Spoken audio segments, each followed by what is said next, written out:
Have you ever wondered what it takes to heal others when you're broken inside? What happens when the person you trust most becomes a stranger? And can betrayal sometimes be the key that unlocks who you're truly meant to be? This is a story about Dr. Fiona Mugisha, a woman who saved lives every day but couldn't save herself from the storm coming her way. A story set in the heart of Kigali, where the hills hold secrets and the rain washes away more than just dust. If you've ever felt torn between duty and desire, between family and freedom, then stay with me, because what happens next will surprise you. The rain came down hard that Tuesday morning. Fiona stood at the window of her office at King Faisal Hospital, watching water cascade down the glass. Beyond it, Kigali sprawled across its famous hills, buildings stacked like children's blocks, roads winding like veins through the city's body. She was 34 years old, a general practitioner, a mother of two, a daughter trying her best. And she was exhausted. Her phone buzzed. Another message from her mother. "Fiona, don't forget. Dinner tonight. 6 o'clock sharp. Your brother is coming." Her brother. Kofi. The golden child who could do no wrong. She sighed and slipped the phone back into her white coat pocket. The hospital hummed around her. Voices in Kinyarwanda, French, English. The smell of antiseptic and something cooking from the cafeteria. Footsteps echoing down long corridors. This was her world. Had been for 10 years. Dr. Mugisha? A nurse poked her head through the door. Patient in room 7. Fever, persistent cough. Could be TB. Fiona nodded. "I'll be right there."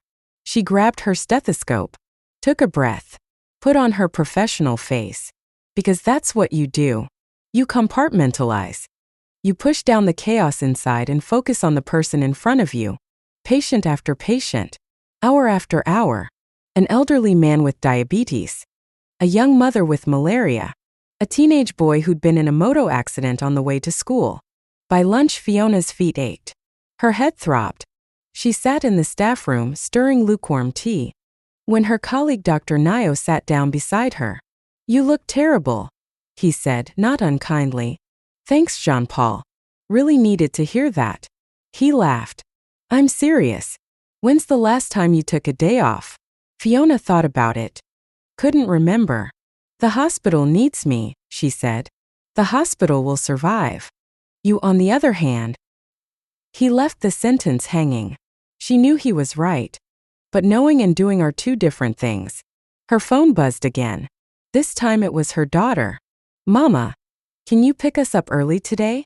Papa forgot again." Papa. Her ex-husband Jaffrey. Father of her children, master of disappointment. "I'll try, baby," she typed back. But she knew she wouldn't make it. There were still 15 patients on her schedule. By the time Fiona left the hospital, the sun was setting. Kigali at dusk is something special. The sky turns orange and pink, and for a moment, everything glows. The chaos of the day softens into something almost peaceful. She drove through Kimaronko, past the market where vendors were packing up for the night. The smell of grilled brochettes drifted through her car window. Her stomach growled. When had she last eaten? Her mother's house was in Kasseru, a nice neighborhood where government officials and successful businesspeople lived. The house was modest by some standards but comfortable. 3 bedrooms. A garden her mother loved. A view of the hills. Fiona parked behind Kofi's Land Cruiser. Of course he was already there. Inside, her mother was setting the table. Mama Grace. 62 years old. Strong as iron.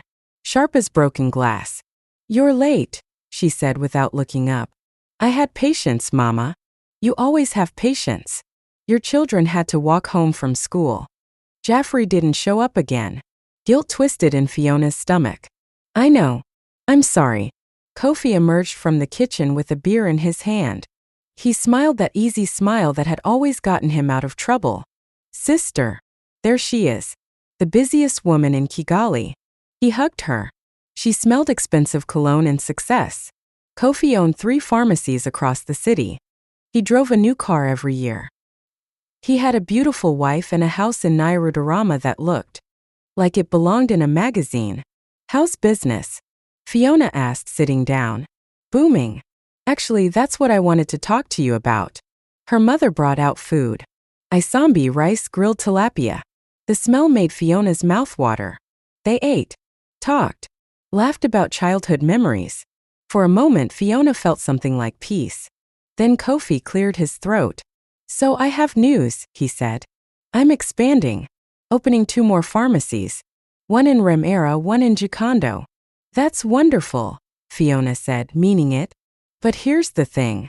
Kofi glanced at their mother. I need capital. A loan. Something cold settled in Fiona's chest. Mama's been generous enough to help me out, Kofi continued. We're using the house as collateral. Fiona's fork stopped halfway to her mouth. What? It's just a formality, her mother said quickly. Kofi's business is solid. It's a smart investment. You're putting the house up as collateral? Fiona's voice rose. Mama, this house is all you have. I have faith in your brother. But what if? What if what? Kofi's smile faded. You don't think I can succeed? That's not what I'm saying. It sounds like that's exactly what you're saying. Fiona looked at her mother. Mama, please. Think about this. If something goes wrong, nothing will go wrong. Her mother's voice was firm. Your brother knows what he's doing. Unlike some people, he's building something. Creating opportunities. The word stung. They always did. Unlike some people. Meaning unlike Fiona, who'd chosen medicine over business. Who'd chosen service over money. I think you should support your brother, Mama Grace said. Family supports family. Fiona felt something break inside her chest. Small. Quiet. But definitely broken. I have to go, she said, standing. I need to check on the kids. Fiona, don't be dramatic. But she was already grabbing her bag, heading for the door. Outside the night was cool. Kigali nights always are. The city spread out below, lights twinkling like stars had fallen to earth. She sat in her car and cried. Not loud. Not dramatic. Just quiet tears that came from somewhere deep and tired. The next few weeks blurred together. Hospital. Patients. Emergencies. Her children, Zara and Didier, needing attention she didn't have to give. Jaffrey, her ex-husband, continued his pattern of broken promises. Missed pickups. Forgotten school events. Apologies that meant nothing. And through it all, her mother's words echoed. Unlike some people, Fiona threw herself into work. If she couldn't be the daughter her mother wanted, at least she could be the doctor her patients needed. She took extra shifts. Volunteered at the free clinic in Nyamarambo on weekends. Came home exhausted, fell into bed, woke up and did it again. Her colleague Jean-Paul watched with concern. You're burning out, he said one afternoon. I'm fine. Fiona. I said I'm fine. But she wasn't.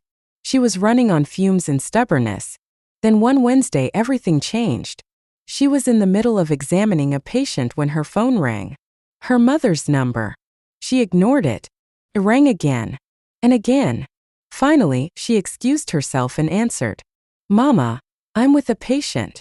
It's Kofi. Her mother's voice was strange. Tight. He's gone. Gone? What do you mean gone? He left. Last night. Took everything. The money from the business accounts. Everything. The room tilted. What? The banks are calling. The loan on the house is due. He forged documents, Fiona. He took out more than I knew. And now he's gone and I'm going to lose the house. Fiona felt her legs give way. She sat down hard on a chair. Where did he go? Dubai. Someone saw him at the airport. He had tickets. His wife didn't know either. She's devastated. I don't understand. Why would he?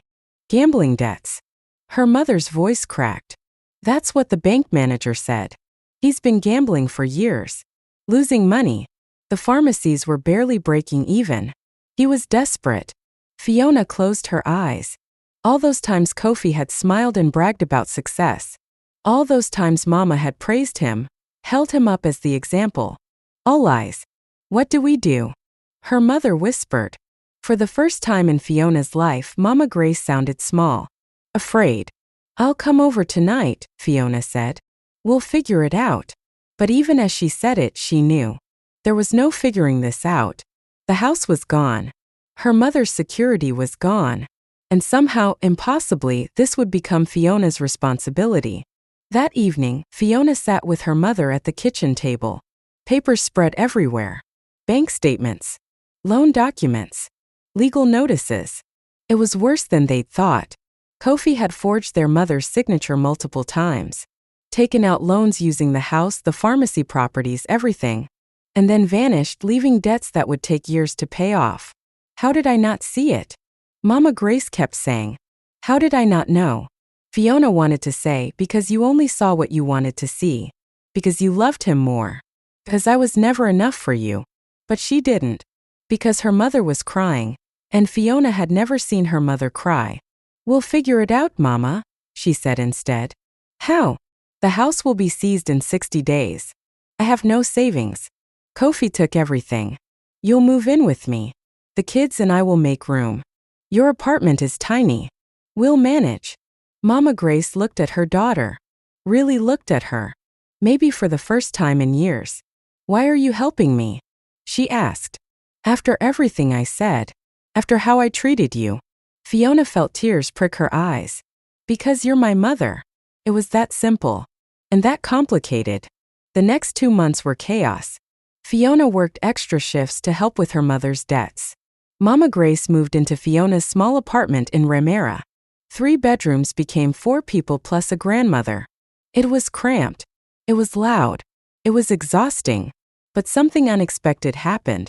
Mama Grace, without her house and her status and her golden son to dote on, became different. Softer. She helped with the children. Cooked dinner. Waited up when Fiona worked late. One night, Fiona came home at midnight to find her mother still awake, reading to Zara and Didier. You should be sleeping, Mama, Fiona said. So should you. They looked at each other. A understanding passed between them. Wordless. New. I'm sorry, Mama Grace said suddenly. For everything. For making you feel like you weren't enough. For favoring Kofi. For being blind. Fiona sat down beside her. I'm not going to say it's okay. Because it wasn't. I know. But I forgive you. Her mother's hand found hers. Squeezed. It wasn't a magic fix. It didn't erase years of hurt. But it was a beginning. Then came the second twist. The one Fiona never saw coming. It started with a patient.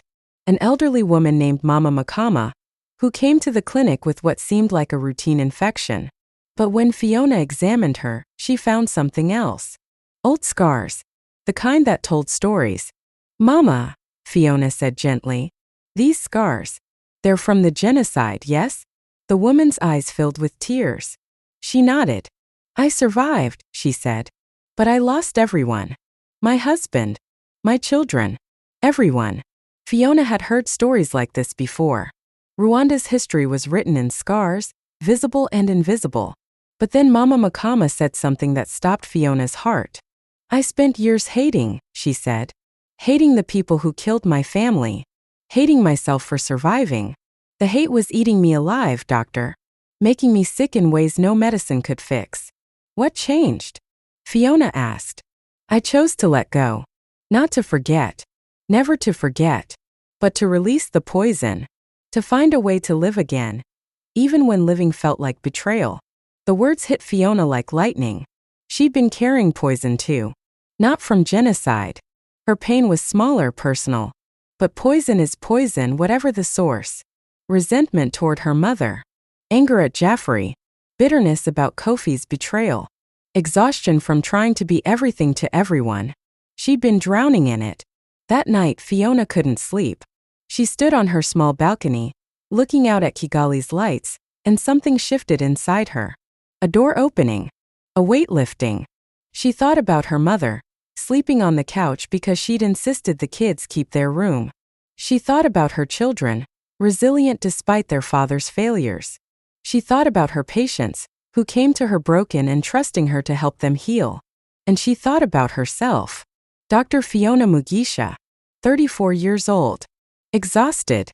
Betrayed. Angry. But still standing. Still here. She pulled out her phone and opened a voice memo. Note to self, she said quietly. You can't heal everyone. You can't save everyone. And you can't carry everyone else's weight and still breathe. She paused. But you can choose. You can choose who you want to be. Not who your mother wanted. Not who Jaffrey needed. Not who the hospital demands. But who you are underneath all of that. Another pause. So who are you, Fiona? The question hung in the night air. She didn't have an answer yet. But for the first time she realized she wanted to find out. The next morning Fiona did something radical. She requested a meeting with the hospital director and asked for a reduced schedule. 3 days a week instead of 6. I need time, she told him. For my family. For myself. He frowned. We need you, Dr. Mugisha. I know. But I need me too. Felt terrifying to say. Felt like freedom. The director agreed. Reluctantly, but he agreed. That afternoon, Fiona picked her children up from school herself. For the first time in months, Zara and Didier stared at her like she'd grown a second head. Mama? Didier said. You're here? I'm here, baby. But it's only 2 o'clock. I know. She took them for ice cream at Bourbon Coffee in the city center. They sat outside watching people rush past, taxis honking, vendors calling out their wares. Mama, Zara said carefully. Are you okay? Fiona smiled. A real smile. I'm getting there. Over the following weeks, something remarkable happened. With more time at home, Fiona started really seeing her children. Not just feeding them and checking homework, but actually seeing them. Zara, her 11-year-old, was an artist. Filled notebooks with drawings of the city, of people, of dreams. Didier, 9 years old, was obsessed with plants. Wanted to know the name of every tree, every flower. When I grow up, he announced one evening, I'm going to have a big garden. With mangoes and avocados and flowers everywhere. That sounds beautiful, Fiona said. Her mother, watching from the kitchen, smiled. The 3 of them plus Mama Grace fell into a rhythm. Imperfect but real. They ate dinner together. Talked about their days. Laughed at silly things. Fiona told her mother about her patients. Not the medical details but the people. Their courage. Their resilience. And Mama Grace told stories. About growing up in rural Rwanda. About Fiona's father, who died when Fiona was young. About the woman she'd been before life hardened her. I was scared, she admitted one night. When your father died, I was terrified. 2 children to raise alone. No money. No security. So I became hard. I thought that's what survival looked like. And Kofi? Fiona asked gently. Her mother sighed. I saw your father in him. That's all. I wanted him to be the man your father never got to be. I was wrong. I put too much on him. And I neglected you. You did, Fiona said. Not angry. Just honest. I'm sorry. I know, Mama. I know. Then one Saturday morning, 3 months after Kofi had disappeared, Fiona received a phone call. Unknown number. Hello? Fiona. It's me. Kofi. Her blood turned to ice. Where are you? Still in Dubai. Listen, I don't have much time. I just wanted to say I'm sorry. Sorry? The word came out sharp. You destroyed Mama's life. You stole everything. And you think sorry covers it? No. I know it doesn't. I was stupid. Desperate. I made terrible choices. You ran away like a coward. I did. His voice cracked. I can't come back. The debts, the legal issues. I go straight to prison. But I needed you to know I'm sorry. And I'm trying to send money when I can. Small amounts. For Mama. Fiona felt tears of rage. We don't want your money. Fiona. We're doing fine without you. Better than fine. So keep your money and your apologies. And don't call again. She hung up. Her hands were shaking. Mama Grace appeared in the doorway. That was Kofi? Fiona nodded. What did he say? That he's sorry. That he can't come back. Her mother sat down heavily. For a long moment she said nothing. Then good. Fiona looked up surprised. Good that he's sorry. Good that he can't come back. Because we don't need him. Mama Grace's voice was firm. We're building something new. The 3 of us. Well, the 4 of us. And it's better this way. Fiona felt something warm spread through her chest. Not quite forgiveness for Kofi, but something like closure. Yeah, she said. It is better this way. Spring came to Kigali. The rains continued, but the sun came out stronger between showers. Fiona settled into her new rhythm. 3 days at the hospital, 2 days at the community clinic in Nyamirambo, weekends with her family. She was making less money, working fewer hours. By all conventional measures, she'd stepped back. But she felt more alive than she had in years. One afternoon at the community clinic, a man came in with his daughter. The girl had a fever. Nothing serious, just needed antibiotics and rest. But the man lingered after the appointment. "Dr. Mugisha?" he said. "I'm Samuel Nkurunziza. I'm a journalist. I'm doing a series on healthcare workers in Rwanda. Would you be willing to be interviewed?" Fiona hesitated. "I don't know. I'm not special. I'm just doing my job." "That's exactly why I want to talk to you." Something about his smile made her say yes. They met the following week at a small cafe in Kasser. Samuel was easy to talk to. Ask good questions. Actually listen to the answers. They talked about medicine, about the challenges facing Rwanda's healthcare system, about the rewards and frustrations of being a doctor. "Why did you become a doctor?" he asked. Fiona thought about it. "Because I wanted to fix things, to make things better." "And do you? Make things better?" "Sometimes. Not always. But I try." The interview ran long. 2 hours became 3.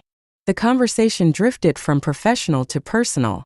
Samuel had lost his wife to complications during childbirth 3 years ago. He was raising his son alone. He understood exhaustion, understood grief, understood the weight of responsibility. "You're doing important work," he said as they parted. "I hope you know that." "Thank you," Fiona said, and meant it. Over the next month, Samuel and Fiona kept running into each other. At the market, at school events, their children went to the same school. At a medical conference where he was covering the proceedings. "We have to stop meeting like this," he joked one afternoon. "Maybe we should just plan it next time," she replied. So they did. Coffee, then dinner, then a walk through the botanical gardens with their kids.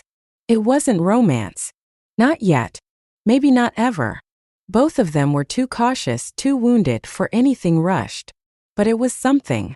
A door opening. Possibility. 6 months after Kofi's betrayal, Fiona stood in a new apartment. Bigger than the old one. 3 bedrooms plus a small study. A balcony with a view of the hills. Room for everyone. She'd saved carefully. Taken on some consulting work. Made it happen. "Mama," she called. "Come see your room."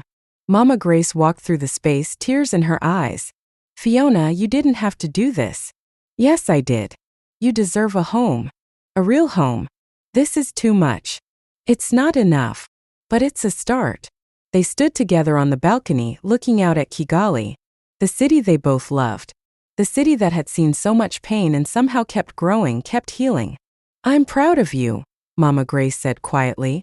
"I should have said that years ago. I'm saying it now. I'm proud of the doctor you are. The mother you are. The woman you are." Fiona felt tears slide down her cheeks. "Thank you, Mama." They hugged. A real hug. The kind that says more than words ever could. That evening, the family gathered in the new apartment. Zara and Didier ran from room to room, claiming spaces, planning decorations. Samuel came by with his son, bringing flowers and a housewarming gift. "To new beginnings," he said, handing Fiona a small package. Inside was a journal. Leather-bound. Beautiful. "For your thoughts," he said. "For your journey." She smiled. "Thank you." Later, after everyone had left and the children were asleep and Mama Grace had retired to her room, Fiona sat on her new balcony. She opened the journal Samuel had given her. Wrote the date at the top of the first page. Then, "Today I realized something. Betrayal breaks you open. But maybe that's not always bad. Maybe sometimes you need to break open to let the light in. To let the old stories out. To make room for something new." She paused, pen hovering over paper. Kofi's betrayal hurt. It hurt Mama. It hurt all of us. But it also freed us. Freed us from old patterns. Old expectations. Old versions of ourselves that didn't fit anymore. Another pause. "I don't know what comes next. I don't know if Samuel and I will become something. I don't know if my relationship with Mama will stay healed, or if we'll stumble again. I don't know if Kofi will ever come back or if I'd want him to. She looked out at the city lights. But I know this. I'm different now. Not better or worse. Just different. More honest. More whole. More me. She closed the journal and set it aside. Somewhere in the distance, church bells rang. A dog barked. A car horn honked. Kigali settling into its night rhythms. Fiona closed her eyes and breathed. In her pocket, her phone buzzed. A message from the hospital. Emergency in the ER. Could she come in? She looked at the message. Thought about it. Then typed back. I'm off tonight. Try Dr. Nio. But I'll be there first thing tomorrow. She hit send. It felt revolutionary. Inside the apartment, she heard her mother humming in the kitchen. Heard Didier call out in his sleep, then settle. Heard the gentle sounds of a home at peace. Fiona smiled. This wasn't a perfect ending. It wasn't a Hollywood finale with all questions answered and all wounds healed. But it was real. And maybe she thought that was better than perfect. Maybe real was exactly what she needed. The rain started again, gentle this time. Washing the city clean. Making everything new. Fiona stood and went inside. Tomorrow would bring its own challenges. More patience. More bills. More complicated family dynamics. More questions than answers. But tonight? Tonight she had enough. She had her children sleeping safely. Her mother healing in the next room. A job she loved, even when it exhausted her. A city that held her, even when it was hard. And a future that was uncertain but hers to shape. That was enough. That was everything. Dr. Fiona Mugisha's story doesn't end here. Stories like hers never really end. They just pause. Breathe. Begin again. She learned that betrayal can be a doorway. That family is complicated but worth fighting for. That healing others starts with healing yourself.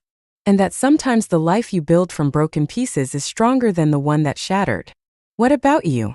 What pieces are you holding? What new story are you ready to write? If this story touched you, I'd love to hear from you. Leave a comment below sharing your own story of betrayal, healing, or new beginnings. And if you want more stories like this, real stories about real people navigating life's complications, hit that subscribe button and click the bell so you never miss an upload. Remember, your story isn't over.